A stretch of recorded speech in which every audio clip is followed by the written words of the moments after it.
Bonjour et bienvenue dans Back to the 80s, la chaîne qui vous fera revivre les années 80. Et ici, avant de vous faire une vidéo spéciale sur les livres dont vous êtes le héros, j'ai pensé qu'on pourrait vivre une aventure. Je partagerai la lecture avec vous, avec tous les outils mis à disposition. Mais je vais changer quelques petites choses pour rendre l'histoire un peu plus roleplay. Cette vidéo sera l'épisode 0 et donc un peu explicative pour rappeler les règles. Le livre dont vous êtes le héros arrive en Europe le 27 août 1982, avec la sortie des Défis Fantastiques dont le premier volume s'intitule Le sorcier de la montagne de feu.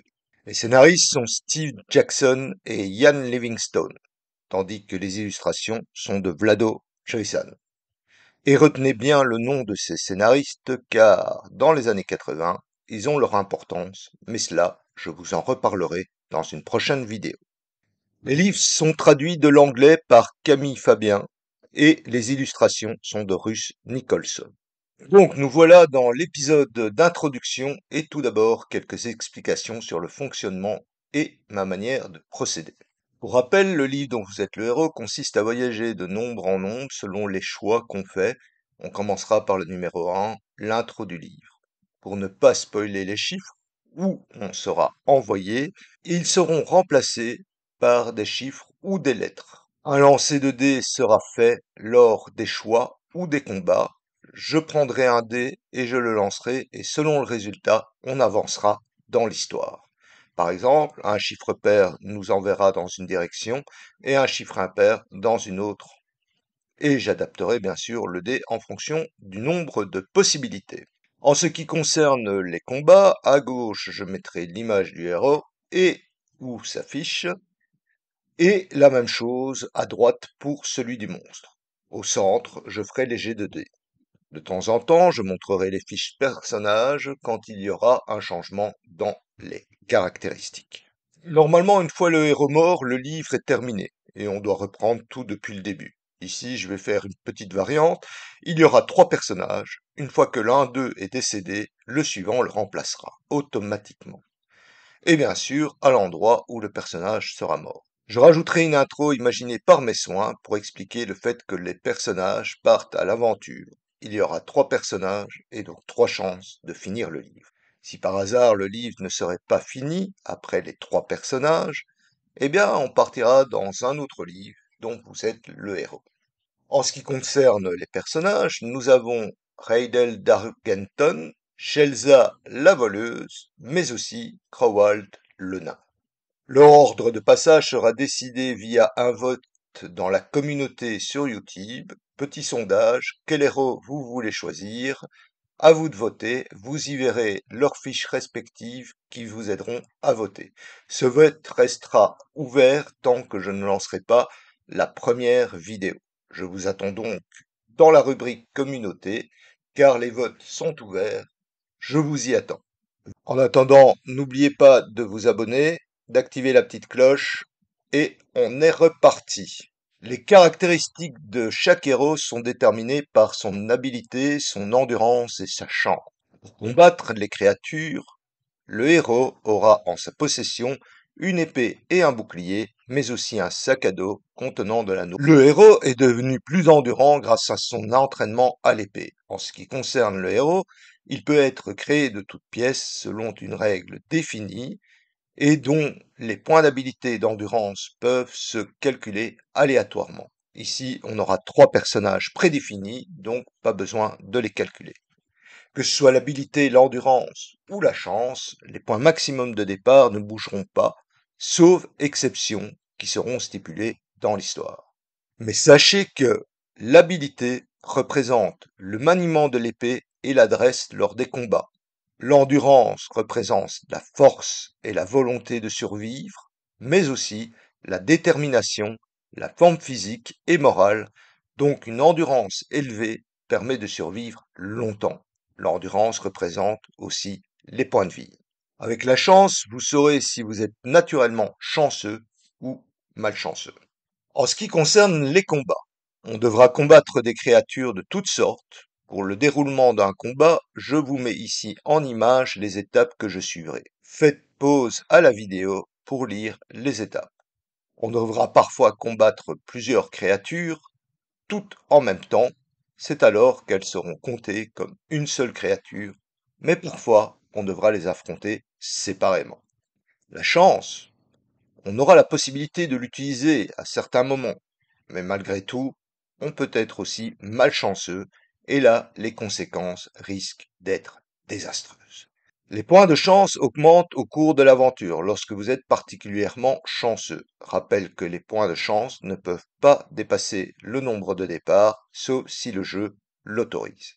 Voici comment cela se passe concrètement. On lancera 2d6, si le résultat est inférieur ou égal au point de chance, on sera chanceux. Si le chiffre est supérieur au point de chance, on est malchanceux et on sera pénalisé. La règle s'appelle tenter votre chance.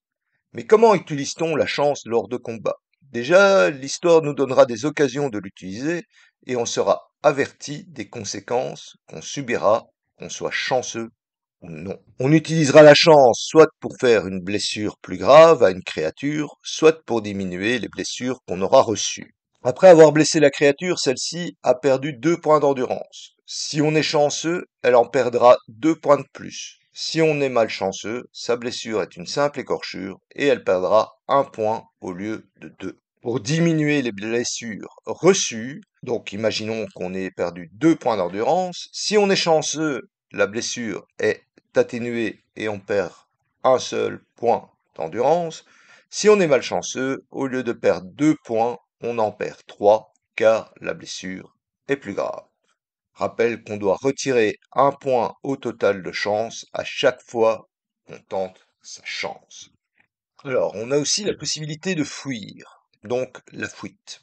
Parfois, il sera préférable de fuir un combat pour échapper à une mort certaine, mais c'est le livre qui nous l'autorisera si on le désire. Mais lors de la fuite, la créature nous infligera automatiquement une blessure qui nous enlèvera 2 points d'endurance. Et donc, vu qu'il nous faut rester au moins avec 1 point de vie pour survivre, la fuite devra se faire au plus tard quand il nous restera 3 points de vie. Mais il nous sera possible d'utiliser notre chance selon les règles. Comment rétablir l'habilité, l'endurance et la chance? En ce qui concerne l'habilité, les points d'habilité ne peuvent jamais dépasser les points de départ de ceux-ci. Les points d'habilité ne changeront pas beaucoup. On pourra soit les augmenter ou les diminuer lors d'occasions spéciales, comme par exemple l'utilisation d'une arme magique, mais même si on a 2 armes magiques, les effets ne sont pas cumulables. Autre exemple, une potion d'adresse qui permet de rétablir votre habilité à son niveau de départ. En ce qui concerne l'endurance et les provisions, l'endurance correspond au point de vie et donc ils changeront beaucoup en fonction des combats ou lors des tâches ardues à accomplir. Lorsqu'on se rapprochera d'un but, peut-être que notre niveau d'endurance sera déjà bas. Boire une potion de vigueur rétablira à tout moment l'endurance à son niveau initial. Au début de l'aventure, le sac à dos contient 10 repas. Le livre précisera quand manger et se reposer. Un seul repas à la fois, bien entendu. Chaque repas rapporte 4 points d'endurance et on en retirera un au total des provisions de réserve. Attention, ne pas oublier de mettre à jour la fiche d'aventure état des provisions. 3. Équipement et potions. Au début de l'aventure, le héros disposera donc d'un équipement minimum, mais on pourra trouver d'autres accessoires au cours du voyage. Le héros sera vêtu d'une armure de cuir, d'un sac à dos, où seront donc rangées les provisions ainsi que les trésors ramassés. On disposera d'une lanterne pour s'éclairer, on aura aussi bien entendu une potion magique.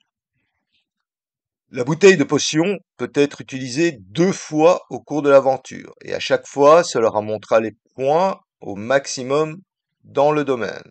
Par exemple, dans le cas de Shelza et Crowal, le nain, il a une potion de vigueur qui rend les points d'endurance et donc les points de vie au maximum.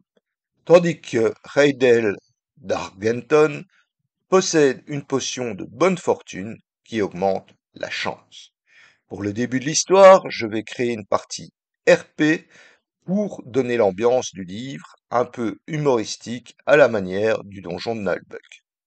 À la fin de chaque vidéo, je laisserai un choix avec un vote qui sera utilisé pour reprendre la vidéo suivante. Venez découvrir ou redécouvrir cette aventure prochainement. C'était Multivers 80 de la chaîne Back to the 80s et on se retrouve bientôt. Portez-vous bien.